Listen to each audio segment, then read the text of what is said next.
大家都看一下，大家在昨天下午，在西华西关有一个念佛堂，西华的领导带着所谓的一大帮人来到了念佛堂，把所有的人都赶出去之后，把东西砸了砸，拆了拆，把房子全部都拆了，里边的东西都没让搬走。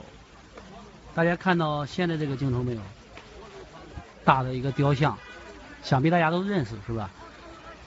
领导下令开着挖机在上面推的话没推倒，就在下边准备圆圈挖了一个大坑把它推倒。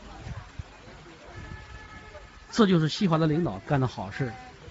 我想啊，所有的人看到之后为这个事情会感到遗憾。顺我的镜头方向看去，看到佛像的手了没有？据听说在昨天挖的时候，佛像左手小拇指的方向一直在流血。当时呢，干坏事的这些人心里害怕了，不敢挖了。所有的人根本没有反应过来，一大帮人来了之后，所有的物品都不让搬走，干的这么多的好事，这就是西华县的领导干的好事。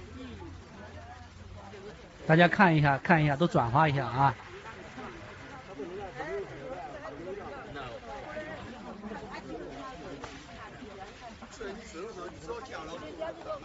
看到没？那个手，昨天听说一直在流血。